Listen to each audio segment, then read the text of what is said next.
It might not surprise you to know that rarely in the last 14 years have I been bored.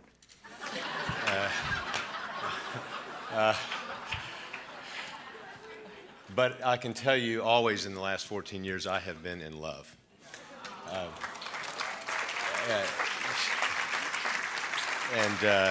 It has been fun for me to have a ringside seat, a front row seat, to see Amy improve people's lives. And she does. She works hard to improve people's lives. That is something I'm serious about, including all of our children. She makes a difference, and it has been fun to see her do it. And we agreed we weren't going to speak about each other tonight. So, ditto, but we will talk about each other later at the after party if you want to hear. You can sit down. Sit down. Well, wait, well, I mean, you know. Yeah, I guess you don't want to tell them how long you agreed to talk for.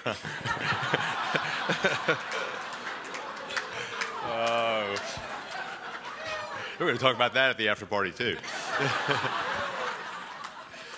So, more seriously,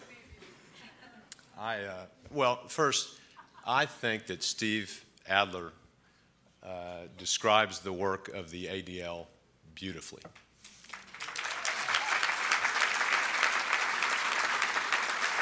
Steve said that sometimes there are people on the fringe who cross over the boundary to unacceptable behavior with little notice. I think the tone of the conversation in our country today encourages those people to make the leap.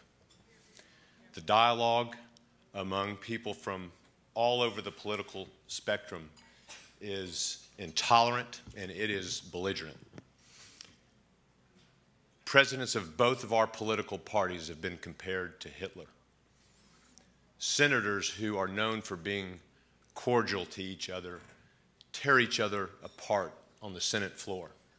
One of them said a couple weeks ago that this body has always prided itself on being the world's greatest deliberative body. That designation has now been destroyed. Members of the media and blogosphere compete with each other to see how ruthlessly they can demonize others in an attempt to build up ratings and loyalty. A host of a political cable network show described the senator-elect from Massachusetts shamelessly as a homophobic racist who supports violence against women. Tom Friedman describes the current political environment like this. He says, the American political system was designed by geniuses so it could be run by idiots.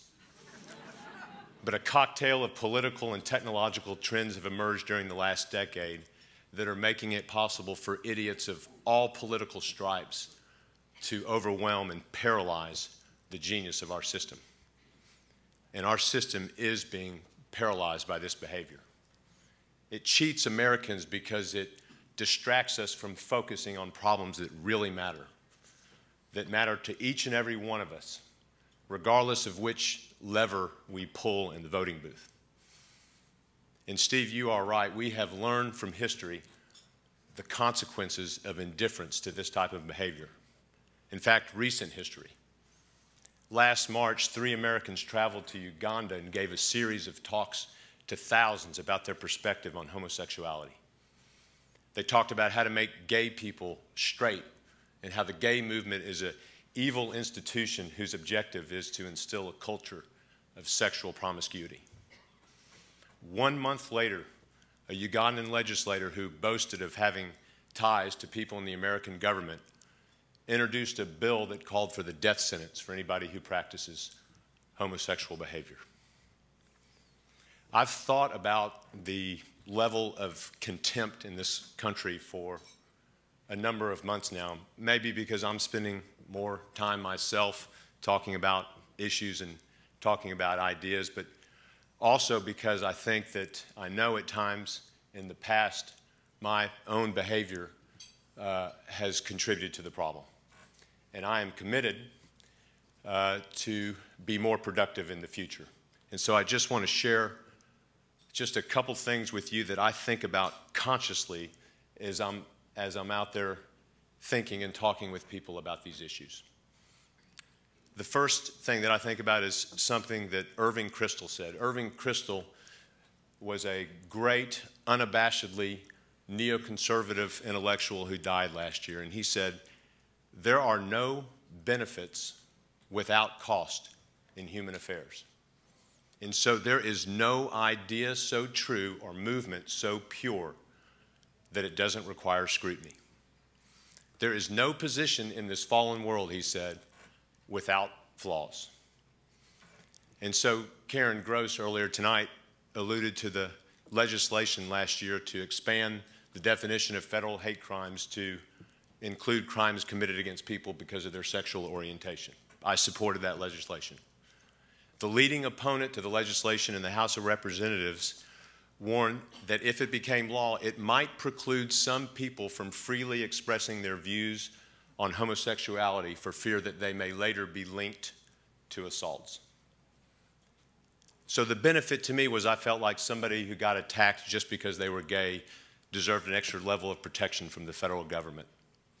But the cost to the congressman was a limitation on the freedom of speech, something all Americans cherish.